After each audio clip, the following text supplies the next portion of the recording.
নমস্কার বন্ধুরা, কেমন আছো সবাই? আশা করি সবাই খুব ভালো আছো আর আমিও ভালো আছি। সবাইকে গুড মর্নিং জানিয়ে আমি আমার ভিডিওটা শুরু করছি। আর আজকের ভিডিওটা করব কালকে যে মন্দিরা ভিডিওটা করেছিল সেই ভিডিওটার উপরেই আজকে আমার ভিডিওটা আমি শুরু করছি।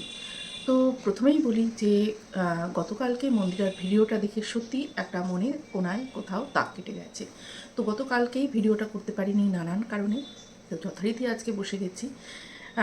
একটা মানুষ যে বেড়ে ওঠে, তার যে চারিত্রিক যে বৈশিষ্ট্যগুলো, সেই মানুষটি কেমন, সেই মানুষটি যে তার চারিত্রিক বৈশিষ্ট্যগুলো সঙ্গে নিয়ে বেড়ে ওঠে বা বেড়ে ওঠার পরে তার প্রকাশ পায় যে সে কেমন, তো সবটাই কিন্তু সে যখন ছোট থাকে তার পরিবেশটা, সে বেড়ে ওঠার সময় আশেপাশের যে পরিবেশটা, তার বাবা মার সঙ্গে কীরকম আচার ব্যবহার তারা নিজেদের মধ্যে করতো, তাদের সম্পর্কটা কেমন ছিল, বা তারা তাদের সেই ভালো মন্দ সম্পর্কের জন্য বাচ্চাটার সঙ্গে কীরকম তারা সম্পর্ক মানে ব্যবহার করেছে, সমস্তটাই কিন্তু সে দায়ী থাকে। একটা মানুষের চরিত্রটা গঠনের জন্য এই সব কিছু দায়ী থাকে। যে হুট করে একটা মানুষ কে দেখছি সে খুব ভালো, বা হুট করে দেখছি সে খুব বদমেজাজি, বা হুট করে দেখছি সে খুব মিথ্যেবাদী, এইগুলো কিন্তু সে একদিনে হয় না, তার মধ্যে একদিনে এইসব ক্যারেক্টারগুলো তৈরি হয় না। এইগুলো হয় সেই ছোট্ট থেকে হয়ে আসে। তো মন্দিরার মধ্যেও যেই সব জিনিসগুলো একটু নাটকীয় ভাব বা একটু অন্যরকম, সেইগুলো কিন্তু সবটাই ওর বাবা মার থেকেই এসছে। প্রথমত যে জিনের একটা বৈশিষ্ট্য থাকে সেটা বাবা মার থেকে বাচ্চার মধ্যে আসে, তারপরে যখন ছোট্ট থেকে বড় হয় বাবা মাকে দেখে, তো সেটাও কিন্তু প্রভাবটা অনেকটাই পড়ে। তো বাবা মাও যেমনি নাটকে, মেয়েটার মধ্যেও কিন্তু সেই নাটকে ভাবটা একদম মানে ঠুসে ঠুসে ভরা, তেমনি আবার দেখছি যে জয়ীর মধ্যেও সেই জিনিসটা কিন্তু ভরা। তো এই কথা বলতে গেলে আবার সেই ক্যাথাকুরানির কথাটাও অনেকটা চলে আসে, যে ক্যাথাকুরানির থেকেও মন্দিরাকে কেন অনেকটা বেশি পছন্দ করি। সত্যি বলতে ক্যাথাকুরানির থেকেও মন্দিরাকে অনেকটা বেশি পছন্দ করি। তো মন্দিরার মধ্যে আর যাই হোক, বলতে হবে যে তবুও দয়া মায়া বলে জিনিসটা বর্তমান আছে, এখনও আছে। ও যতই বলুক যে ওর মধ্যে নেই, দেখলাম তো ওর বাবা মা ওর সঙ্গে যেই গুলো করেছে, মানে খারাপই আমি বলবো, একটা মেয়েকে ইউজ করেছে, একটা মেয়েকে চুষে নিগড়ে নিয়েছে। তারপরেও যখন তার বাবা অসুস্থ, মন্দিরা আর তার হাজব্যান্ড সোমনাথ মিলে কিন্তু তাকে দেখভাল করতে গেছে। হসপিটাল থেকে নার্সিংহোম, তারপরে আরও যেসব ব্যবস্থাগুলো তারা যতটুকু পেরেছে তারা কিন্তু সেগুলো চেষ্টা করতে। এরপরে ওকে দিয়ে যদি এর থেকে বেশি কিছু করানোর চেষ্টা করা হয়, বা ওর উপরে যদি প্রেশারাইজড করা হয়, ও অবশ্যই করবে না। কেননা সত্যি যেই জিনিসগুলো বললো, ওর সঙ্গে যেই ঘটনাগুলো ঘটিয়েছে, যারা মানে তার বাবা মা একটা বটগাছের মতন, সে ছেলেমেয়ে যত বড়ই হয়ে যাক না কেন, বাবা মা আছে মানে তারা যেন একটা নিশ্চিন্তই বোধ করে যে বাবা মা আছে। কিন্তু যখন সেই বাবা মা সেই ছেলেটা বা মেয়েটিকে ইউজ করেই যাবে, তার সর্বশেষ রসটুকু নিংড়ে নেওয়ার চেষ্টা করবে, তখন কিন্তু সেই সন্তানের মধ্যে তাদের প্রতি কোনো আর ভালোবাসা, ভক্তি এইগুলো আসে না। তো মন্দিরার সঙ্গেও কিন্তু সেম জিনিসটা ঘটেছে। তার বাবাকে সে যথারীতি, আগে বাবার কথায় আসি, যথারীতি তার বাবাকে টাইম টু টাইম দেখলাম বেশ অনেক টাকা দিয়ে গেছে। আমি অতটা হিসাব করিনি, প্রত্যেকেই তোমরা দেখেছো। কিন্তু তবুও কীরকম মিথ্যে কথা বলছে ওই বুড়ো তার ভিডিওতে বসে বসে, যে মন্দিরা নাকি তাকে টাকা দিত না, চাইলে বলতো যে না, টাকা নেই। এবার সময় বিশেষে কারো কাছে নাও থাকতে পারে, তো তেমনই হয়তো কয়েকবার হয়েছে, তখন হয়তো সে না করেছে। কিন্তু মন্দিরা যে ওনাকে দিয়েছে টাকা, সেটা তো আমরা প্রত্যেকেই দেখেছি। এমনকি যে মন্দিরা যখন ওনার বাড়িতে গিয়ে উঠলো, একটা এসি সেটাও কিন্তু ওনার বাড়িতে লাগিয়ে দিয়ে এসছে।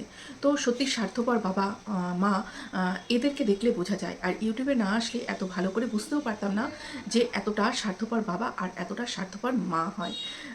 তো এই বাবা মাই কিন্তু পরবর্তীকালে যখন ছেলে মেয়ে বৃদ্ধাশ্রমে দিয়ে দেয়, তখন কিন্তু সেই ছেলেমেয়েটার দোষ হয় যে এরা বাবা মাকে দেখেনি, বাবা মাকে বৃদ্ধাশ্রমে দিয়ে দিয়েছে। কিন্তু কী কারণে দিয়েছে, তারা যে ছেলেমেয়ের সঙ্গে ছোট্ট থেকে এই ব্যবহারগুলো করে এসেছে, সেই ব্যবহারগুলো কিন্তু ছেলেমেয়ে ভুলতে পারে না। আর তার ফলেই কিন্তু একটা সময় ছেলেমেয়ে এদের থেকে অনেকটা দূরে চলে যায়, আর ভাবে যে এদের বৃদ্ধাশ্রমে দিয়ে দেওয়াই ভালো, বা এদের জন্য ওই দূর থেকে যেইটুকুনি করা দরকার সেইটুকুনি করেই আমি মানে ওই ঝাড়া হাত পার মতন। এতে কিন্তু সেই সন্তানের কোনো দোষ দেওয়াই যায় না। যদি একটু খুঁচিয়ে দেখা যায়, একটু ভালো করে দেখা যায়, তাহলে কিন্তু দেখা যাবে সেই বাবা মায়েরই দায়। বাবা মা সবসময় বলে আমরা জন্ম দিয়েছি, তো আমরা উদ্ধার করে দিয়েছি।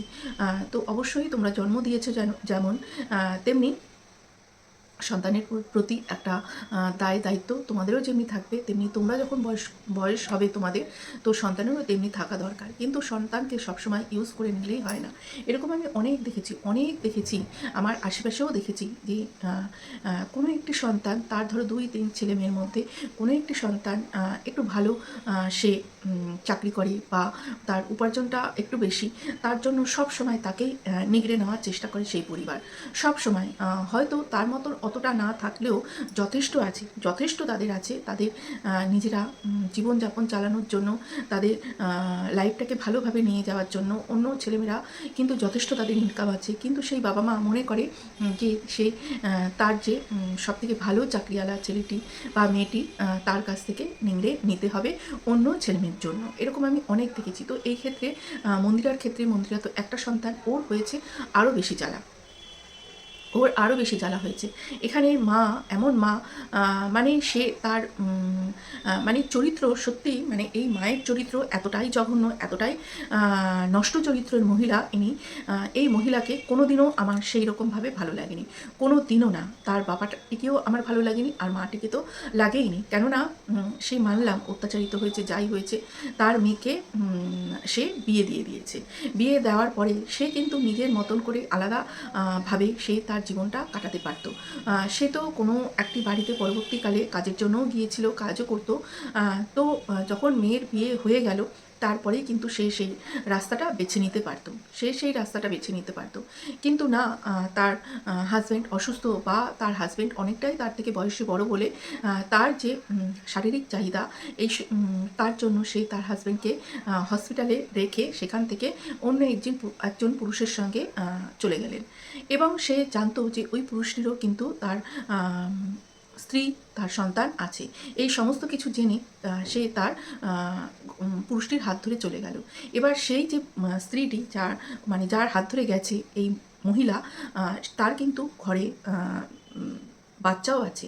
এই মহিলা নিজের ফায়দা দেখার জন্য তার কথা কিন্তু একবারও ভাবলো না যে সে একটি পুরুষের সঙ্গে যে ঘর করতে যাচ্ছে, বিয়ে না করি ঘর করতে যাচ্ছে, তো তাদের যে কষ্টটা হবে, তাদের যে দুঃখটা হবে, সেই দুঃখ কষ্ট, সেই হায়টা কিন্তু তার জীবনে লাগবে। তো অবশ্য আমরা আজকে দেখতে পাচ্ছি যে এই যে মন্দিরার মায়ের জীবনে সেই মহিলার যে হায়টা কীভাবে লেগেছে। তখন হয়তো এই যে লোকটির সঙ্গে ইনি লিভিং থাকতো, সেই লোকটির টাকা পয়সা দেখে এই মহিলা লোভ সামলাতে না পেরে তার সঙ্গে ঘর করতে চলে গেছে, বিয়ে ঠিয়ে কোনো কিছু ছাড়া, অবৈধভাবে। এইগুলো একদমই অবৈধভাবে। মানে এরা সমাজকে যে কোন পথে নিয়ে যাচ্ছে, সেটা এরা নিজেরাও জানে না, আর এদেরকে যারা সাপোর্ট করে তারাও জানে না। আজকে অনেকেই বলবে মন্দিরাও তো এরকম করেছিল। হ্যাঁ, মন্দিরা করেছিল, কিন্তু তারপরে মন্দিরা আবার যাই হোক, যে রকমভাবেই হোক, নিজের ভুলটা বুঝতে পেরে সে আবার স্বামীর ঘর করতে এসছে। তো একে কিন্তু ক্ষমা করে দেওয়া যায়, একে কিন্তু মাফ করে দেওয়া যায়। আমি বলবো যে মন্দিরাকে একটা কথাই বলবো যে দেখো, নিজের ঘরের কেচ্ছা, নিজেদের যেই সব বা যেই রকম অশান্তিই থাক না কেন, সেইগুলো আমি বলবো সোশ্যাল মিডিয়াতে না এনে, সেইগুলো দেখালে অবশ্যই তোমার দিনে 2 লাখ, 2.5 লাখ ভিউজ হবে, 1.5 লাখ 2 লাখ ভিউজ হবে। কিন্তু তুমি যদি তোমার সুন্দর জীবনযাপনটা দেখাও, তোমার ডেলি লাইফটা দেখাও, তোমার ডেলি ব্লগের মাধ্যমে তুমি কিছু ভালো জিনিস সমাজকে দিতে পারো, কেননা তোমাদের এত সাবস্ক্রাইবার, এত ভিউজ, তো অবশ্যই তোমাদেরকে এত লোক যখন ফলো করে, তোমাদের থেকে ভালো কিছু শিক্ষণীয় কিছু আশা করা অবশ্যই যায়। যে কিভাবে তুমি তোমার সংসারটাকে নিয়ে চলেছো, কিভাবে তুমি তোমার সংসারে কাজকর্ম করছো, তোমার সন্তান মানুষ করছো, স্বামীর সঙ্গে কিভাবে খুশিতে আছো, সমস্তটাই কিন্তু একটা পজিটিভ দিক। এই দিকটা দেখিয়ে তুমি যদি সেখানে 50,000 60,000ও ভিউজ আর্ন করো, আমার মনে হয় তোমার জন্য যথেষ্ট। আর তার জন্য তুমি প্রচুর পরিমাণে প্রচুর মানুষের ভালোবাসাও পাবে। আমার মনে হয় এইগুলো করাটাই অনেকটা ভালো। তো তো সত্যি মেয়েটা যে এই ভুল পথটা বেছে নিয়েছিল তার জন্য অনেকটা পরিমাণে কিন্তু ওর যে ছোটোবেলার বেড়ে ওঠাটা তার সেটাও দায়ী। ও এইসবগুলো দেখে দেখে বেড়ে উঠেছে, সংসারে অশান্তি, মার পরকীয়া, মা ছেড়ে চলে যাওয়া, এই সমস্তগুলোই কিন্তু দেখে দেখে মেয়েটা বড় হয়েছে। তো এইটা ভেতরে ওর কোথাও অবচেতন মনে ছিল। তো সেই কারণে হয়তো সোমনাথের সঙ্গে কখনো যেই গণ্ডগোলগুলো হয়েছে, যেই অশান্তিগুলো হয়েছে, বা সোমনাথ কি বলবো, যেই কাজকর্মর দিকে যখন দেখবে একটা হাজবেন্ড, একটা পুরুষ মানুষ ঘরে অনেক দিন ধরে বউয়ের সামনাসামনি ঘুরঘুর করে, বউয়ের কাছে থাকে, তখন অটোমেটিক সেই স্ত্রীটির হয়তো মনটাও খারাপ হয়ে যায়, ভালোও লাগে না, বা অন্য যে স্বামীদের দেখে যে তারা বাইরে যাচ্ছে কাজকর্মের জন্য, সেই জিনিসটা তারা তাদের মনটাকে অনেকটাই খারাপ করে দেয়, আর তার জন্যে ঘরে অশান্তি আসে। আর সেই সুযোগ নিয়ে যদি একটা কোনো অন্য বাইরের তৃতীয় ব্যক্তি তার ওই গোপন জায়গাটাকে মানে জায়গাটার মধ্যে প্রবেশ করতে পারে, তখন কিন্তু অনেক ক্ষেত্রেই দুর্বল হয়ে যায় সেই নারী। আর তার ফলেই হচ্ছে মন্দিরার সঙ্গে ওই ঘটনাটা ঘটেছিল।